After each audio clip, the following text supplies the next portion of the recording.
15, yo, ho, ho. Son 15, viva el ron. El diablo y la bebida hicieron todo el resto. El diablo, yo, ho, ho. El diablo, viva el ron.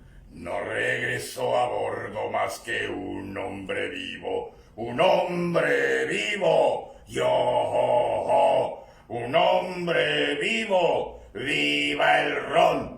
Cuando al zarpar eran 75, 75, yo, ho, ho. 75, viva el ron. Y ese uno soy yo, Guillermo Henry. Guillermo Henry, yo, ho, ho. Guillermo Henry, viva el ron.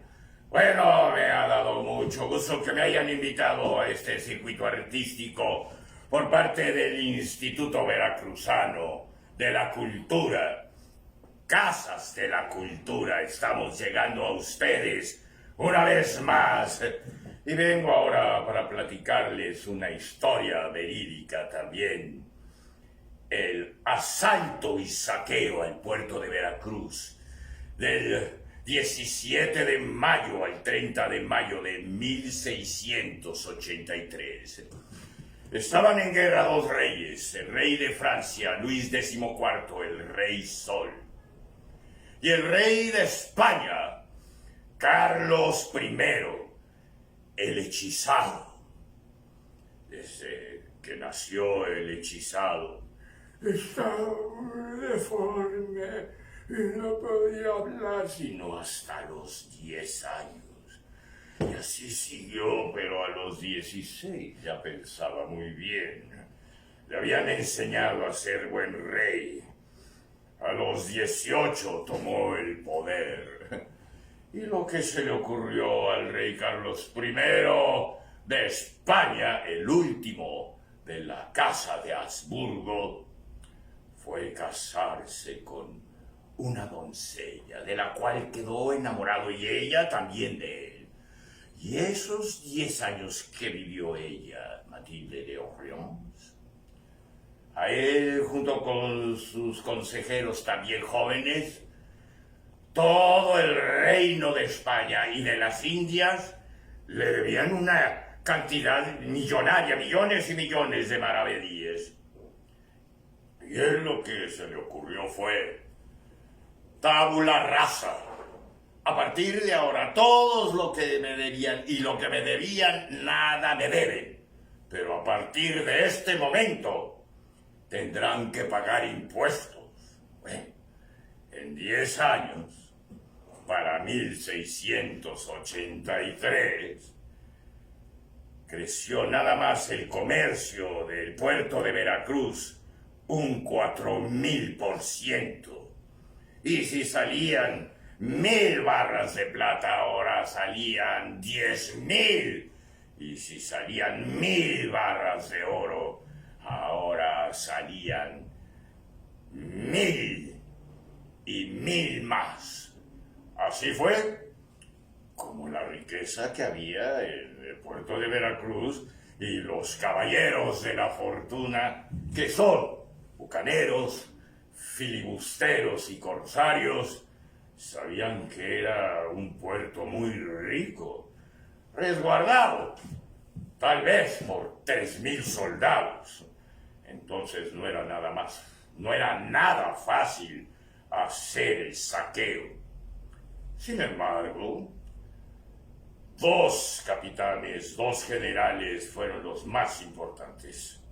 Michel de Ramon, su padre, era nada menos y nada más que el jefe de la guardia personal del rey Luis XIV, el rey Sol, el creador del Palacio de Versalles. Así es que de la nobleza fue militar y lo que más le gustó pues fue ser corsario. Sacó una patente de corso de Luis XIV y con él llegó a Tortuga y a Jamaica, lugares donde ya tenían 20, 30, 40 años sus bases, los corsarios, los filibusteros, los bucaneros. Otro era uno de los mejores artilleros que han existido en la historia de la navegación, nacido en Flandes, en la Holanda española, Laurent de Graaf. Fue apresado por los piratas y él se comportó de una manera muy elocuente. Y le iban a dar la peor de las muertes y él aceptó solemnemente. Así es que mejor lo hicieron capitán de la nave y llegó a Tortuga y de ahí se pusieron de acuerdo y unos decían que había que saquear Cartagena, otros la Isabela, hoy conocida como Santo Domingo, pero algunos también hablaban de Veracruz. Así es que solamente se reunieron los dueños y los capitanes de las naves. Y en una de ellas, en un galeón, el más grande de Michel de Gramont, se planeó atacar el puerto de Veracruz, pero que nadie supiera. Dijo Michel de Gramont que todo había que mantenerlo en absoluto secreto, puesto que tenían 2,000 personas que los acompañaban en 11 diferentes naves. Entonces, ninguno de la tripulación sabía hacia dónde iban.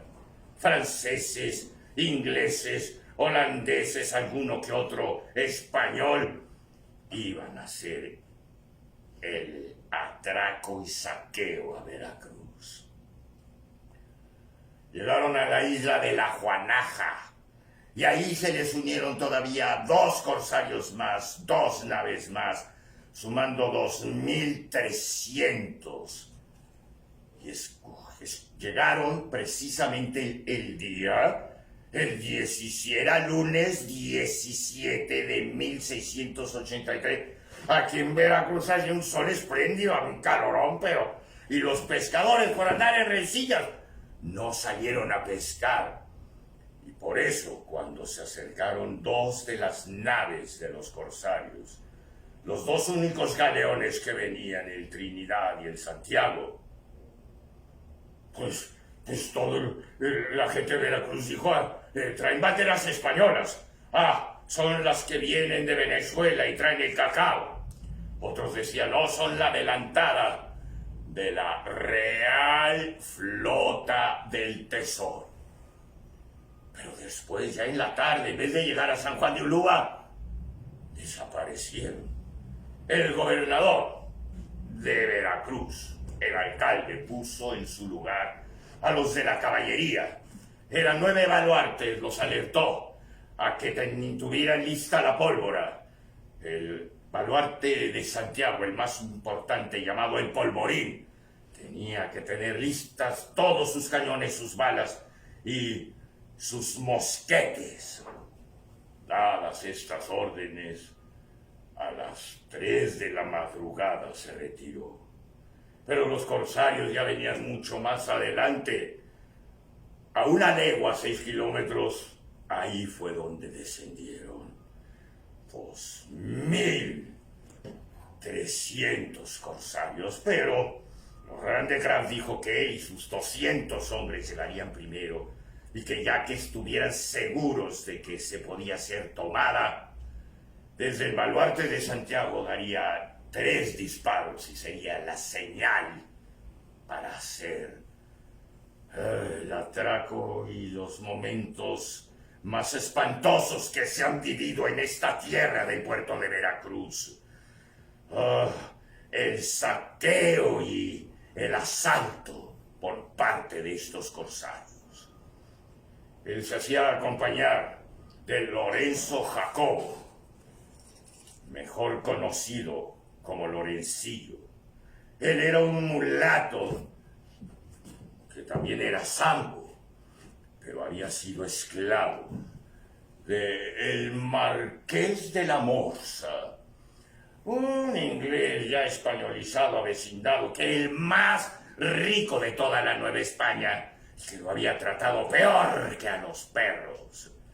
Y él sabía dónde estaban las casas y quiénes eran los más ricos. Ya acercándose por Punta Gorda en Playa Norte, escucharon las campanadas de las 12 de la noche. Y después tocaron más rápidamente.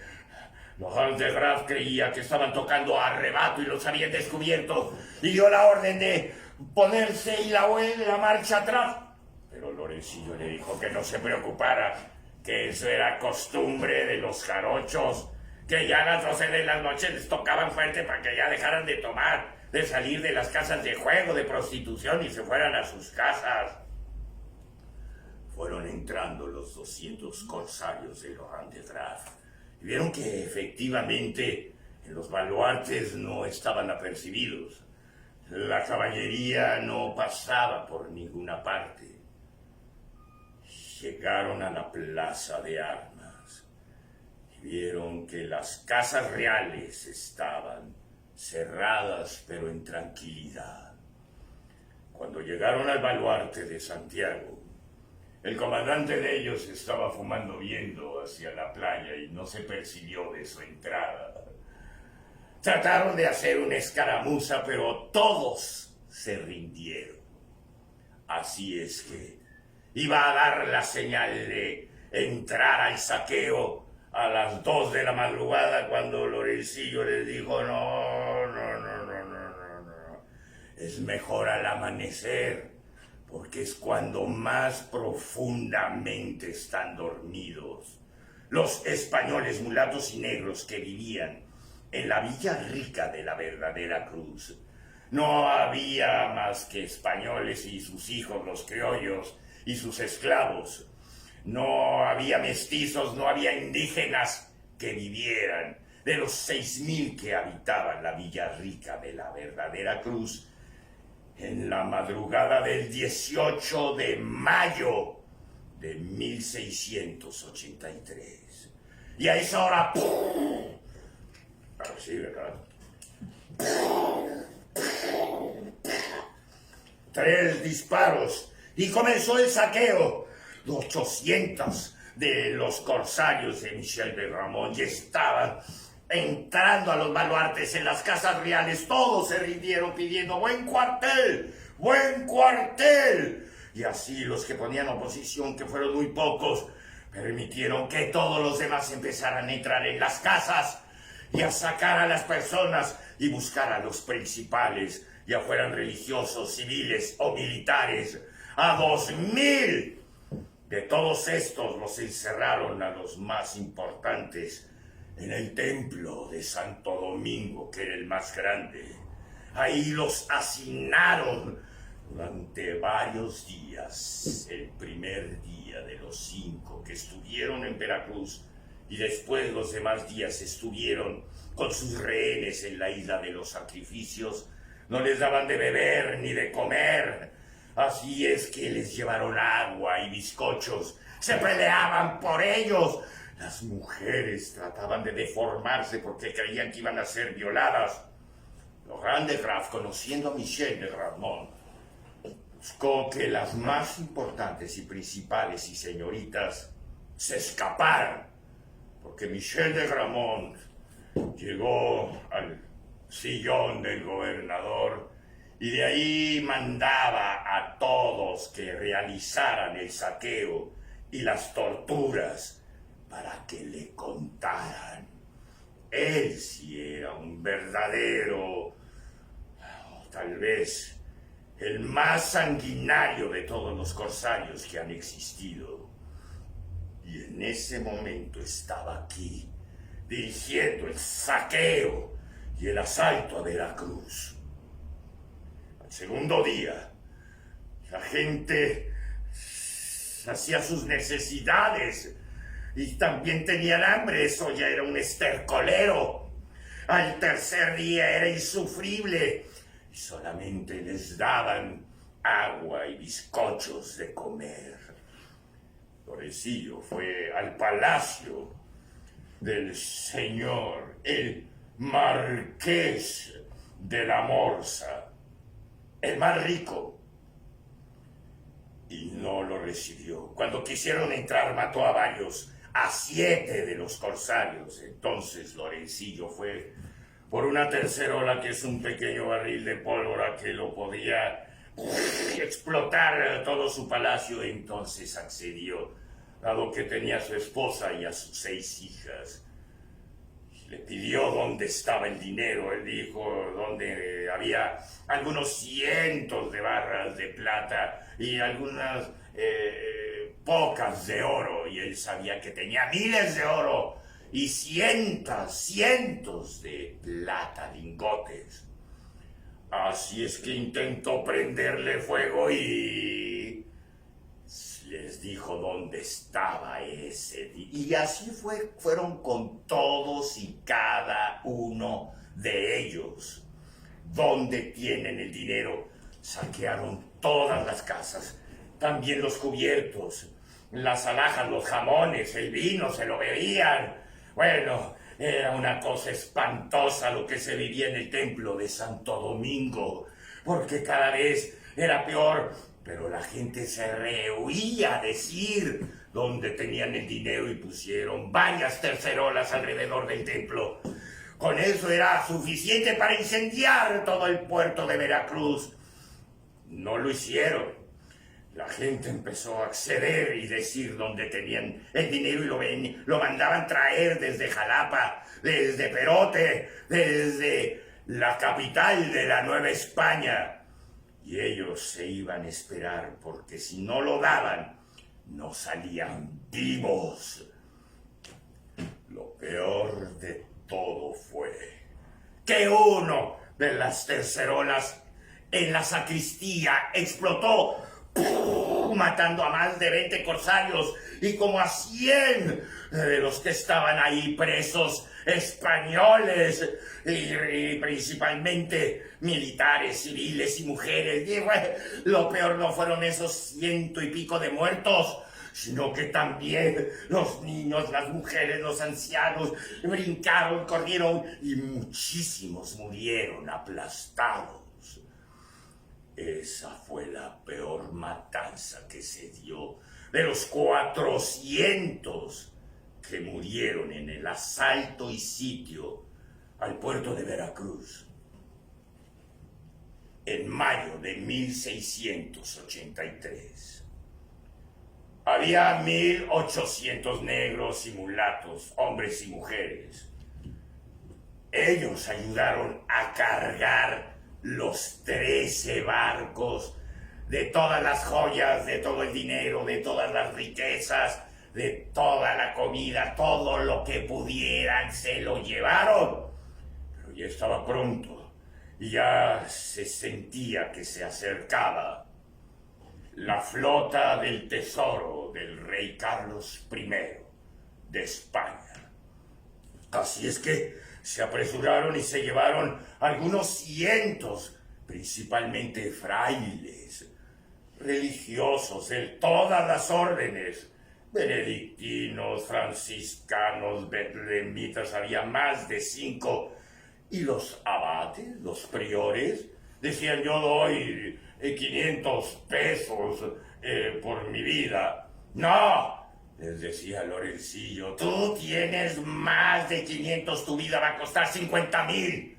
Así es que estaban esperando el rescate de todos estos que no aceptaban darlo por sus vidas y se los llevaron en la isla de los sacrificios, sin agua, sin comida. Así es que estaban desesperados y se rindieron y mandaron por ese dinero. Por eso se pasaron 9 días esperando los rescates, que llegó a ascender a 1,500,000 de maravedíes de oro. Finalmente, había otros corsarios que respetaban la vida de los cristianos.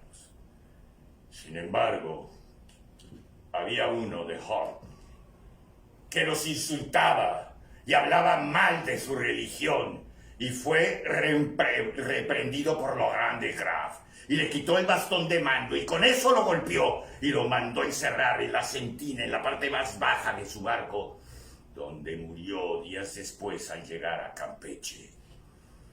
Así es que Laurent de Graff no era mulato, era alto, rubio, de ojos azules. Y el Lorencillo del que les hablo era Lorenzo Jacobo, que también se quedó en estas tierras durante décadas, haciendo 1000 fechorías. Y él heredaba su título a otros mulatos y negros. No hubo un solo Lorencillo del que hablan, hubo muchísimos más. Pero el corsario Laurent de Graff cargó ya sus últimas lingotes de oro igual Michel de Gramont y llega la flota real del tesoro. 22 barcos, 10 galeones, algunos de 300, 200 toneladas, con 50, con 70 cañones. El barco que traía más cañones de los corsarios era el de Michel de Gramont con 50 cañones, el de Laurent de Graff con 30. Así es que en fuerza y en poderío eran más los españoles, pero no era una flota armada de militares, sino que venía el virrey, el nuevo virrey de la Nueva España, y también el nuevo virrey que se iba a ir a las Filipinas de aquí, a la capital de la Nueva España, y luego a Acapulco, y de ahí hasta Filipinas. Entonces todos dijeron que había que defender el honor del rey Carlos I y que había que darles batalla y rescatar todo lo que se había robado. Pero el oidor, que era la figura principal, dijo: esto es comercio y no vamos a perder toda la riqueza que venimos a dejar y a recoger. Así es que se hizo la investigación, años después, por los españoles, y se vio que por no haber obedecido al gobernador, que era el alcalde de la Villa Rica de la verdadera Cruz, que sí dio órdenes, porque unos jugando, otros borrachos, otros dormidos, otros se fueron de juerga, no atendieron al llamado de alarma. Pues el único castigado fue él, en San Juan de Ulúa, 25 años. Lo iban a ahorcar, pero la defensa le ganó que no lo ahorcaran. Sin embargo, el único que dio la alarma fue el único que fue castigado. ¿Qué pasó? Esa cantidad, bueno, que salieron como no había viento y llegaba ya la flota real. Iban muy, pero muy lentos, ya supercargados los barcos corsarios.